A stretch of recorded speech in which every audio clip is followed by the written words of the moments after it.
Thank you for staying with us. This is Ann Parisi, and this is Champion News Talk Radio, and it's your choice for the conservative voice.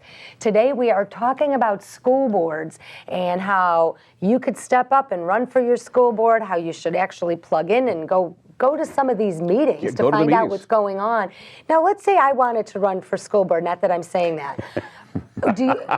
Wouldn't it be a good idea if I was to show up to like a couple meetings? I mean, if all of a sudden I just drop out, Yeah, you should start showing up for meetings. Actually, what a lot of people say is the two most important meetings during the year for school boards are when they're doing their budgets in August and September, and when they're going to raise your property taxes and raise the levy in the end of November and early December. So that's coming up now. That's coming up. Their school boards are going to be starting to talk about their levies already.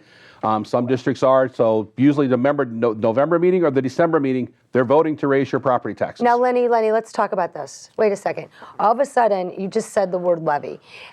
I'm not particularly clear on that. Can we just go over what that means a little bit so that the listening audience and the viewers could understand that? But at the end of the day, it means more money out of the hardworking middle-class taxpayers' pockets. Yes, a levy is the property tax. When you go there, there's the relationship there is the school tells the county how much money they want. That's the levy. The property tax is then calculated based on that levy and the assessment. And people getting your property taxes, your assessments are dropping, but your property taxes are still going up. The school boards and the park districts, the villages, they're responsible for that. Every time they raise the levy, they are raising your property taxes. Now let me ask you a real quick question. I'm gonna digress on a bunny trail here real quick.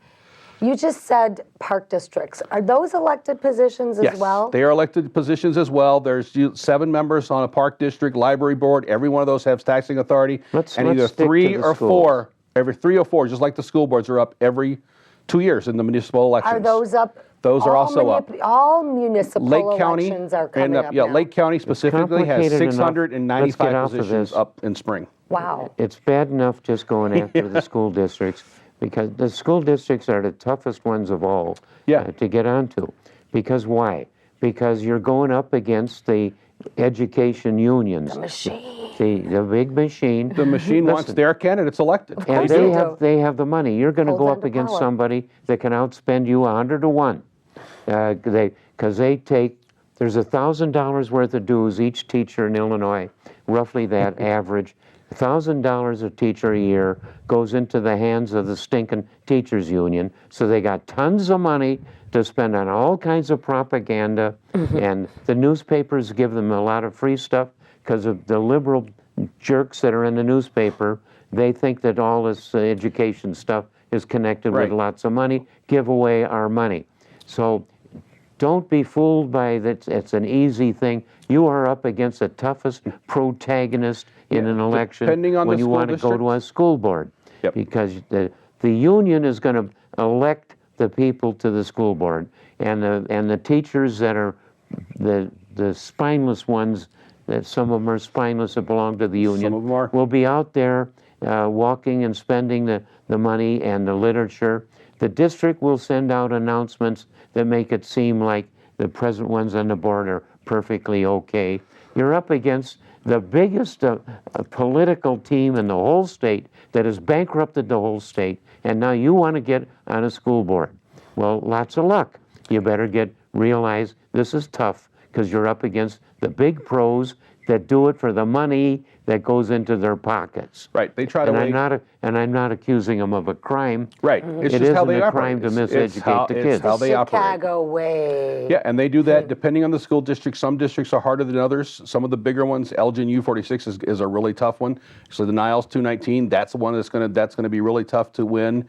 But there's some school districts that don't even have 3 or 4 people that sign up to actually run for school board. So you can do a write-in candidacy, or they have to appoint somebody because enough people aren't standing up and getting interested in their local elections, and we have to do that. However, there are good examples out there of people that have gotten elected to school board. Some very good ones. Just one gets on there, that's a start, but you can't control a vote. You can't control by yourself. You have to get 3, I've found out. If you get 3 people on, you still don't control the vote. Right. But if you're making good sense, you'll probably get the 4th. You'll get and some. Now you're running the school board. Now I have a question for you, Lennie. We just came off a brutal, brutal political season with mudslinging, and I've never seen more stupidity in my whole entire life. Do school board elections get this vile and this nasty? Some of them do, yes, they absolutely do, because that's what my work. They're after the money.